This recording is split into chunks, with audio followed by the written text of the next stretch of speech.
Hi everyone, I'm Miriam McLachlan and welcome to the final part of my look at Matt Walsh and the Daily Wire's documentary entitled What is a Woman?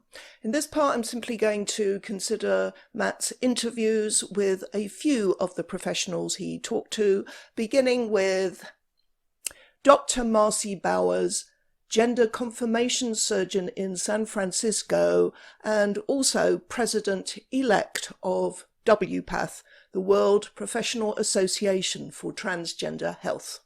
You're a world-renowned gynecologist and surgeon. You're also a transgender woman. Can you tell me a little bit about... Well, I mean, I identify as a woman, but... You're a woman, right? I'm a woman with, I mean, that's my life, day to day, but I have a transgender history. So Bowers spurns the label transgender woman, saying that although he has a transgender history, he identifies as a woman and that's his life day to day. That is clearly an attempt to move us all along from the idea that there are transgender women who, as we all know, are in fact men, to the idea that men can actually become women and vice versa. What does Bowers mean by day-to-day life as a woman when he doesn't have a body that functions as a woman's body does? That's a question we don't get an answer to. His answer to what is a woman is... A woman is it's a combination of your physical attributes and then what you're showing to the world and the gender clues that you give. Gender clues like what? Like this? I like scented candles. And yeah. I've watched Sex and the City. We're left to assume that because he has adopted a feminine name and a hairstyle and ponces around in a dress, and maybe he's even attracted the odd wolf whistle from across a wide road or very high up on a construction site over the years, he is living the life of a woman. Because at the end of the day, womanhood is just a performance that any male actor can do, right? It was annoying, but not surprising, that a man who not only claims to be a woman, but does what he calls gender confirmation surgery, describes vaginoplasty as the creation of a female vulva and vagina, when of course a man is precluded from having female genitalia by definition because he's male. So all he can get is something that looks like the female genital area by fashioning what is already there, male genitalia. And I will say up front that a couple of the trans-identifying men that I am friendly with have had this surgery and are happy with it. I know there are some trans-identifying women who are happy with the fake phalluses they've got. I'm not in denial about that at all. I also want to give Dr. Bowers credit for doing reconstruction surgery on victims of female genital mutilation for free. I read somewhere that he does that, and that is very laudable.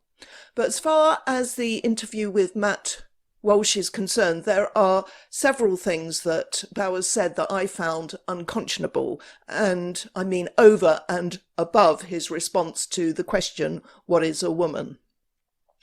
He denies, firstly, that we know that some people regret surgery. Does anyone ever regret their surgeries?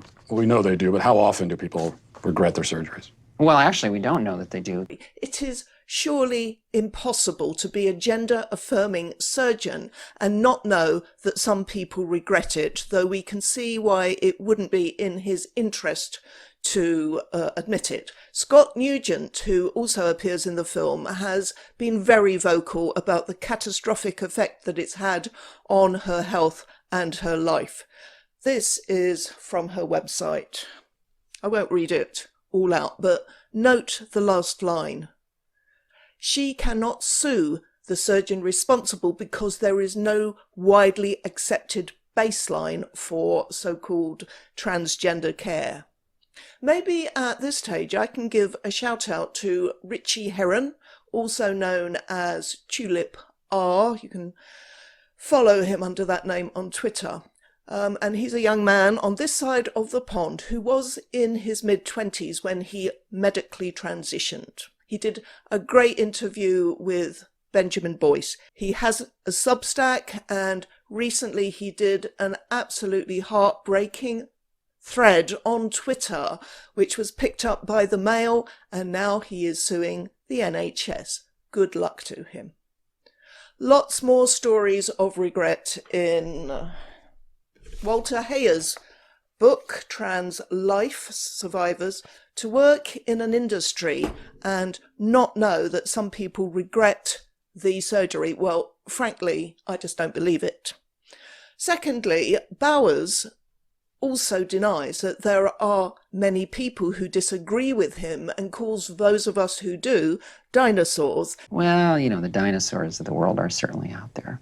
Because it's people who don't agree that subjective gender identity trumps biology and do care about women's sex-based rights and protections who have tiny brains, apparently. Thirdly, as we saw in the video I made about the trailer and Jamie Dodger's reaction to it, he denies that social contagion nowadays is playing much of a part in encouraging young people to think they are transgender and to seek to medically transition when there is a mass of anecdotal evidence to support this. The vast majority of accounts from detransitioners that I have read or watched mention that they were influenced by other people on YouTube or Tumblr or other social media sites. Matt Walsh raises apotemnophilia, which is the desire for amputation of a healthy limb. Now, to those of us who haven't drunk the Kool-Aid, this might seem a perfectly reasonable question to put to someone who makes a living amputating healthy penises. And I would hazard a guess that there are fewer, if any, complications arising from amputating a healthy limb because you aren't trying to create something in its place. Whereas you're not just lopping a dick off, you are, well, let's not go there, I'm squeamish. Bowers may be a biology denialist. He may be a fully fledged gender nutter, but he's not stupid. Of course, he's not going to concede that the two phenomena, apotemnophilia on the one hand and wanting to change your perfectly healthy body to resemble one of the other sex, which are both born of psychological disorders, I believe anyway, he's not going to concede that they are in any way similar, and he dismissed the suggestion as kooky, I think was the word he used, which is the kind of thing you might say about an experienced medical professional who dyes her hair green. A little bit crazy perhaps, but just a bit of fun and no harm done.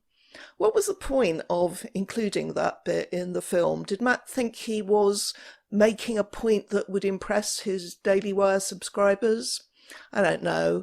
On the whole, I found the clips of Dr. Bowers interesting, but ultimately unsatisfying. Next up, Dr. Michele Forcier. I have found Matt's interview with her on another YouTube channel, so I'll link below and hope it stays there and doesn't get taken down for breach of copyright or something. Michele Forcier is a pediatrician who is totally captured by gender cult thinking. Her first extraordinary response to Matt's questioning is to claim that some very young children, 3 or 4 years old, figure out that their so-called gender identity is not congruent with their sex.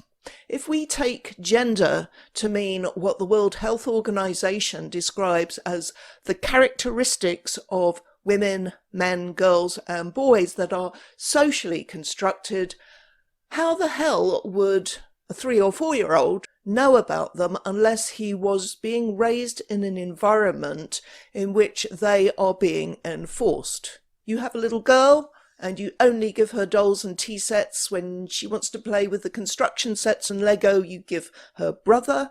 She hates the dresses you put her in because you want to show her off as your little princess. It should be no surprise if she wishes she were a boy in that case, and she's too young to understand what being a boy and growing into a man means in reality. and vice versa, of course, for little boys. Telling that family, based on that little penis, that your child is absolutely 100% male identified, no matter what else occurs in their life, that's not correct. What? This is a doctor, a pediatrician, lying. I mean, she uses the words male identified, which is nonsense anyway. And the question I wish Matt had asked at this point is, what else might occur in that child's life that would indicate that he's not male, he's not a boy? What would he have to do or say to make even a doctor think that in spite of having been born with a penis, he's not a little boy? Not that I think she would have given a straight answer. In the subsequent exchanges, she showed quite a talent for skating around quite pointed questions. He made a good point that a child still young enough to believe in Santa Claus might have a bit of a tenuous grasp on reality, I think his words were. I think that point would have hit home with the audience, but she appeared quite unfazed by it. What really sickened me was when Matt asked her to talk about how the gender affirmation process happens with a child. And how I put it in words for kids so that they can understand it is, tell me your story. Where have you been in terms of your gender and your gender identity? Where are you right now? And more excitingly, where would you like to be in the future? In other words, you sit them down and indoctrinate them into the idea that they have a gender like they have hair, and that their gender is something that can be changed like a hairstyle. Here's an idea. How about sitting them down and telling them that they can be any way they want to be, but they will always be whichever sex they were born as, and that this matters. And it's okay, because boys can play with whatever they like and wear whatever they like, and so can girls, and then have a word with their parents about how to raise them with confidence in being who they are, and that they shouldn't be encouraged to believe that they can be something they are not. Dr. Forcier then goes on to repeat the lie that puberty blockers are completely reversible, they don't have permanent effects, she says, and then this happens. One of the drugs used is Lupron, right? Which has actually been used to chemically castrate sex offenders? You know what? I'm not sure that we should continue with this interview because it seems like it's going in a particular direction. Oh, so she does have a breaking point. I'm a physician and I use medication. You're choosing exploitive words. Drugs I give to kids. I'm choosing a chemical word that was castration. in a dictionary. When you use that terminology, you are being malignant and harmful. I mean, there are some who would say that giving chemical castration drugs to kids is malignant and harmful. And her breaking point is the truth. I think she should probably be in jail. On to Dr. Patrick Janka, University, Tennessee, Professor of Women, Gender and Sexuality Studies. Most of this interview can also currently be seen in a YouTube video on another channel, to which I will link below. I will be upfront and say that I have yet to come across a gender studies lecturer who isn't an idiot, so that does colour my outlook somewhat, but maybe Dr. Grzanka will prove to be different. I'm going to say I think Grzanka got a bit of an unfair edit. Tell you what, I'm going to call him Patrick because it's easier for me to say. Patrick is shown apparently rambling on, but we don't hear what he's saying. There is melancholy music playing, and we're given the impression that he's being a right bore, which he may or may not be. I wonder which it is. Then we see Matt asking him, can't we say that a trans woman who has all the physical characteristics of a male is male? And Patrick won't answer. Patrick wants to know, why are you asking this question? Why is it so important? And then opines that when someone tells you who they are, you should believe them. Well, I mean, I think when someone tells you who they are, you should believe them. So if a person says that they're a woman or they're a man, then that's them telling you their gender. So believe a man when he says he's a woman and vice versa. Bad advice. Don't tell children that. Don't tell young women or men that. Young lesbians are being pressured and guilt-tripped into accepting men into their dating pool and into their beds. Otherwise, they are called transphobic in an era when those who benefit most from gender ideology are trying to make a so-called transphobe the worst thing you can possibly be. This is morally indefensible, but then so is the whole of gender ideology. Patrick claims not to know what social interactions have to do with maleness and femaleness. Well, obviously, sometimes it has a lot to do with it. He comes across as quite disingenuous here, but that's nothing compared to what happens next. I'm not even talking about social context. I'm just trying to start by getting to the truth, you know. Yeah, I mean, I'm really uncomfortable with that language of like getting to the truth. Again, in social life. Why is that uncomfortable? Because it sounds actually deeply transphobic to me. And if you keep probing, we're going to stop the interview. If I probe about what the truth is? You keep invoking the word truth, which is condescending and rude. I'm saying to you. How is the word truth condescending and rude? Why don't you tell me what your truth is? And you're walking on 30 seconds more of thin ice before I get up. What just happened? Matt says he's trying to get to the truth, and Patrick says that sounds deeply transphobic. What can he possibly mean? I try to put myself in the mindset of someone who is daft enough to believe that a man can be a woman and look at Matt's question through that lens. The best I can come up with is that Patrick feels the question being basically that isn't someone with male physical characteristics male, whatever he calls himself. I guess that Patrick thinks that question implies that a trans-identifying man who declares that he's a woman isn't telling the truth or is just wrong, even deluded. And of course, the slightest suggestion that anything a trans person says might not be entirely accurate and truthful and might even be a bit loopy is deeply transphobic. That is a knee-jerk reaction gender ideologues have. But Patrick himself isn't trans-identifying, so he's not being called a liar or deluded directly. So why has he suddenly become so irate and aggressive, calling Matt rude and condescending when he really isn't being either? My guess is that it's because Patrick knows he is coming across as talking nonsense. He's cornered, and this is a fight or flight response. He tries to fight, but he has no weapons except anger, and that is the same anger we see from the gender nutters who abuse us online and follow us to our meeting events. And instead of listening to what we are saying and trying to counter it rationally, they shout slogans and abuse at us. That is the gender cult.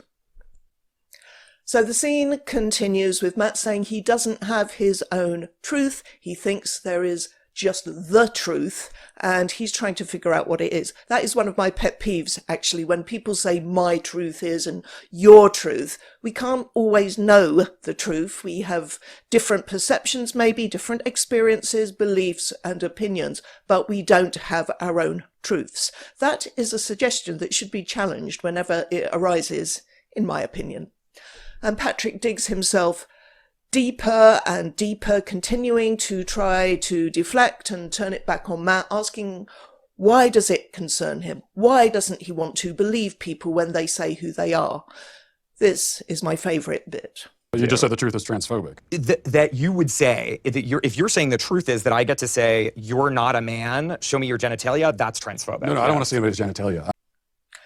This is Patrick going into panic mode and playing what I've come to think of as the genitalia gambit.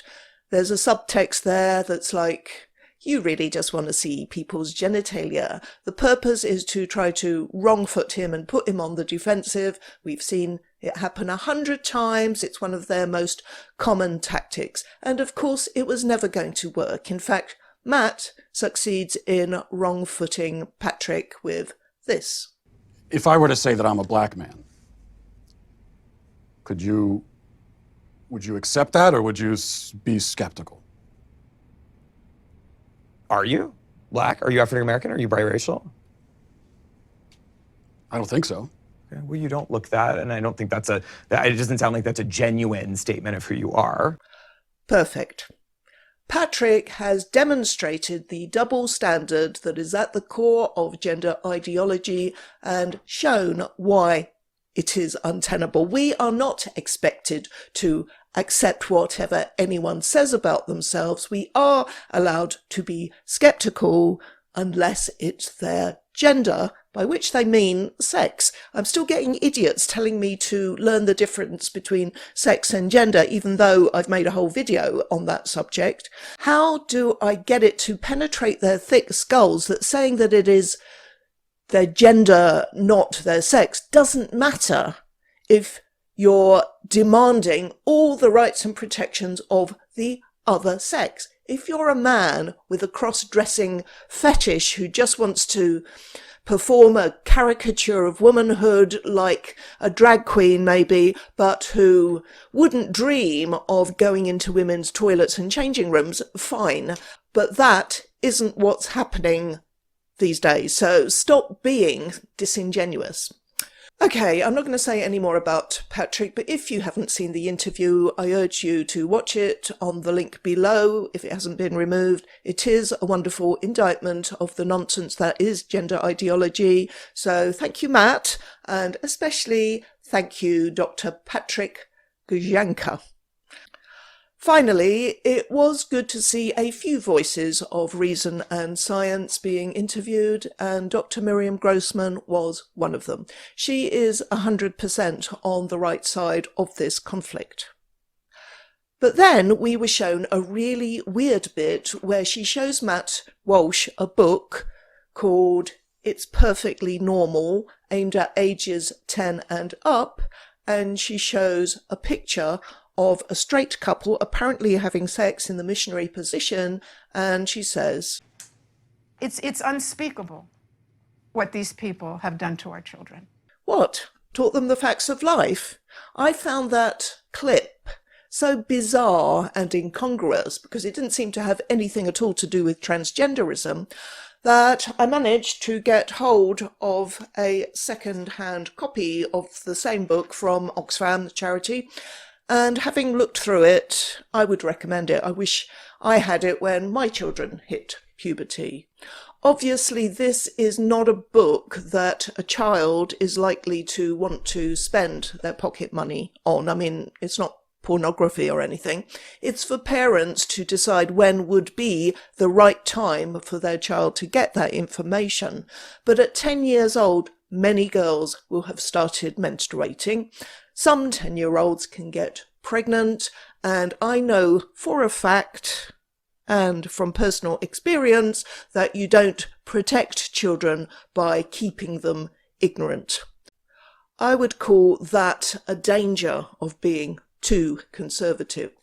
And I'd hate to think what Dr. Grossman would say about me. I explained the mechanics of reproduction to my son, and it didn't do him any harm growing up knowing that stuff. When I say I told him, I meant I showed him an explanation from a picture book that was specially written on the subject for toddlers. My son was speaking quite well by that age, unfortunately, and when he asked, how did the baby, meaning his younger sibling, get into my tummy, I found this very basic and truthful book with very simplistic drawings, and I showed it to him, went through it with him, and he flatly refused to believe it.